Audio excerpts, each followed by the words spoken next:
संसद में वक्फ bill pass होगा या फेल, क्योंकि विपक्ष लगातार इस बिल का विरोध कर रहा है तो सदन में भारतीय जनता पार्टी के पास अकेले दम पर बहुमत नहीं है। इस वीडियो में आपको संसद में सदस्यों का गणित बताएंगे कि वक्फ पास होगा या नहीं। दरअसल संसद के बजट सत्र का दूसरा चरण चल रहा है और अगले हफ्ते वक्फ संशोधन बिल को सदन में पेश किया जा सकता है। यह बिल 8 अगस्त 2024 को लोकसभा में पेश हुआ था, लेकिन इस पर हंगामे के बाद बिल को जेपीसी के पास भेज दिया गया था। लेकिन अब कभी भी सरकार इस बिल को पारित कराने के लिए लोकसभा में ला सकती है। इस बिल से मुस्लिम संगठनों से लेकर विपक्षी दल नाराज हैं।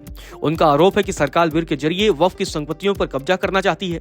वहीं सरकार की माने तो वक्फ बोर्ड भारत में सबसे बड़े भूस्वामियों में से एक है। देश भर में कम से कम 8,72,351 संपत्तियां वक्फ की हैं, जो 9 लाख एकड़ से ज्यादा इलाके में फैली हुई हैं, जिनकी अनुमानित कीमत 1 लाख करोड़ रुपए से ज्यादा है।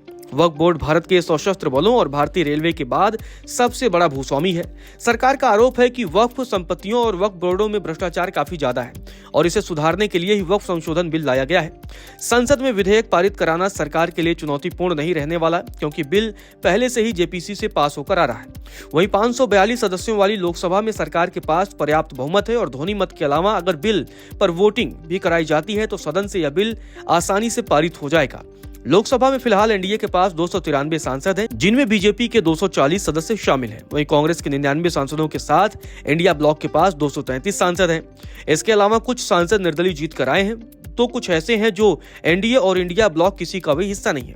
इस तरह राज्यसभा में फिलहाल सदस्यों की संख्या 236 है, जिनमें बीजेपी के पास अपने दम पर 98 सांसद हैं। वहीं एनडीए के सदस्यों की संख्या 115 के आसपास है। आमतौर पर सरकार के पक्ष में वोट डालने वाले 6 नॉमिनेट सदस्यों के साथ एनडीए का संख्या बल बढ़कर 120 से ज्यादा हो जाता है, जो बहुमत के आंकड़े को आसानी से पार कर लेगा।